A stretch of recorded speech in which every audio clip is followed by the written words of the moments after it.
सुनो, एक ही दुनिया में एक बड़ा खेल बदलने वाला है और ये सीधा तुम्हारे काम को आसान करेगा। ओपन एआई ने अभी अभी एजेंट किट और एजेंट बिल्डर लॉन्च किए हैं जो डेवलपर्स को एआई एजेंट बनाने में लगने वाली सारी फालतू मेहनत खत्म कर देंगे। ये सिर्फ डेवलपर्स के लिए नहीं, बल्कि दिल्ली सरकार से लेकर पेटीएम और गूगल तक हर जगह एआई का जलवा दिख रहा है। पर असली खेल तो एंटरप्राइज में है, जहां चैट जीपीटी अब और भी धांसू होने वाला है। अरे भाई, एआई वीडियो की दुनिया में एक बड़ा बवाल हो गया है।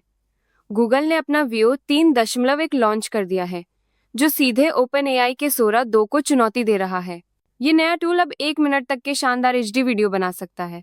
कैरेक्टर की कंसिस्टेंसी को भी जबरदस्त तरीके से सुधारा है और मल्टी शॉर्ट इफेक्ट्स के लिए मल्टी प्रॉम्प्टिंग भी सपोर्ट करता है।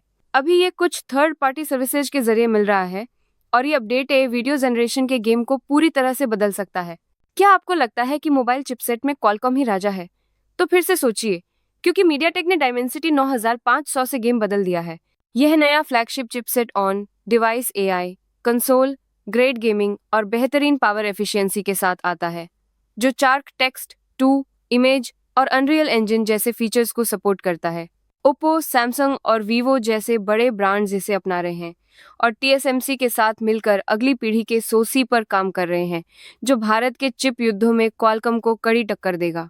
सुनो, अगर तुम ए एजेंट बनाने में लगे हो और दिमाग खराब हो रहा है, तो ये खबर तुम्हारे लिए है।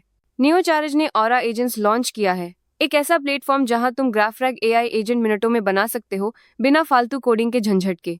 ये tool cipher templates, vector search और टेक्स्ट टू साइफर जैसी चीजों को एक साथ लाता है, जिससे डेवलपर्स को एआई की दुनिया में घुसना आसान हो जाता है। एआई की दुनिया में एजीबॉट ने एक ऐसा मॉडल ओपन सोर्स कर दिया है जिससे रोबोट्स को कंट्रोल करना अब कोई रॉकेट साइंस नहीं रहा।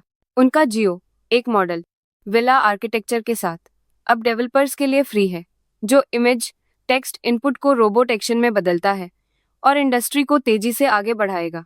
जीनी स्टूडियो के साथ डेटा कलेक्शन से लेकर रोबोट पर डिप्लॉयमेंट तक सब एक जगह मिलेगा और ये अलग अलग रोबोट प्लेटफॉर्म्स पर भी काम करेगा। मतलब अब कोई भी इसमें घुस सकता है। देखो, एआई की दुनिया में एक बड़ा धमाका हुआ है। अब डीपसीक का नया मॉडल 50% सस्ता और 3 गुना तेज हो गया है, बिना परफॉर्मेंस घटाए। इन्होंने सिर्फ ज्यादा पावर नहीं डाली, बल्कि स्मार्ट तरीके से काम किया, स्पार्स अटेंशन, डिजाइन से फालतू की कंप्यूटिंग हटा दी। मतलब अब कंपनियों के लिए आई एप्लीकेशन चलाना बहुत सस्ता हो गया है और ये मॉडल आप फ्री में डाउनलोड भी कर सकते हो। सुनो, एलन मस्क की एक्सएआई ने ग्रॉक में ऐसा फीचर डाला है कि बवाल मच गया है। पता है क्यों? अब आप ग्रॉक में किसी भी इमेज को एक टैप में वीडियो बना सकते हो और तो और स्ट्रीक फीचर से अपने कंपेनियन के साथ कनेक्शन भी मजबूत कर सकते हो। पर ध्यान रखना, इसके स्पाइसी मोड और ढीले गार्डरेल्स को लेकर पहले ही बवाल हो चुका है।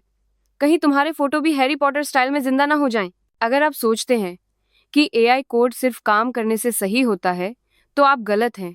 गूगल डीप माइंड ने वाइब चेकर नाम का एक नया सिस्टम बनाया है, जो सिर्फ कोड के चलने पर नहीं, बल्कि इस पर भी ध्यान देता है कि वो इंसानों की पसंद और निर्देशों को कितना फॉलो करता है।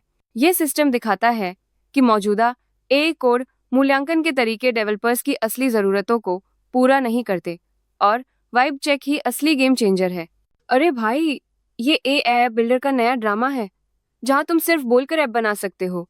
पर क्या ये सच में उतना कमाल है जितना लगता है, या सिर्फ हवाबाजी है? बिट्रिक नाम का एक iOS ऐप यही दावा करता है कि वो तुम्हारे टेक्स्ट प्रॉम्प्ट से पर्सनल ऐप बना देगा, बिना किसी कोडिंग के। पर सुनो, मैंने खुद ट्राई किया और कई बार इसके बटन काम ही नहीं करते। अभी इसमें बहुत सुधार की जरूरत है, वरना ये सब बस दिखावा है, समझिए। AMD ने ROCm 7 लॉन्च करके एनवीडिया को सीधी चुनौती दी है, जो एआई वर्कलोड में 3.8 गुना तक परफॉर्मेंस बढ़ा सकता है। ये अपडेट इंस्टिंक्ट में 350 और RDNA4 आर्किटेक्चर वाले रेडियन RX 9060 GPU को सपोर्ट करता है। साथ ही FP4, FP6, FP8 प्रिसिजन और रैक जैसी एआई क्षमताएं भी इसमें शामिल हैं।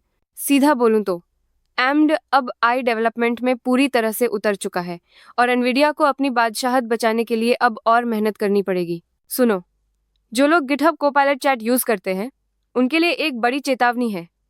इसमें एक ऐसी खतरनाक खामी मिली थी जिससे तुम्हारा प्राइवेट कोड चुपचाप चोरी हो सकता था। हमलावरों ने चालाकी से पुल रिक्वेस्ट में छिपे कमेंट्स का इस्तेमाल किया, जिससे आई को पता ही नहीं चला कि वो क्या कर रहा है। फिर एक खास ट्रिक से डेटा बाहर निकाला गया। सोचो, तुम्हारी सारी मेहनत, सारे सीक्रेट्स ऐसे ही लीक हो सकते थे। शुक्र है गिटहब ने इसे ठीक कर दिया। लेकिन ये दिखाता है कि एआई टूल्स में भी सिक्योरिटी कितनी ज़रूरी है। अगर आप गूगल एड्स चलाते हैं तो ये खबर आपके लिए है। गूगल ने एड्स एपीआई के लिए एक नया एमसीपी सर्वर ओपन सोर्स किया है। ये एलएलएम और एआई एजेंट्स को गूगल एड्स डेटा तक रीड ओनली एक्सेस देगा, जिससे कैंपेन, एनालिटिक्स और मॉनिटरिंग का खर्चा कम होगा। इसका मतलब है कि अब आप बिना किसी झंझट के अपने विज्ञापन परफॉर्मेंस को ट्रैक कर सकते हैं, और वो भी कम पैसे में। पर ध्यान रहे, ये अभी एक्सपेरिमेंटल है।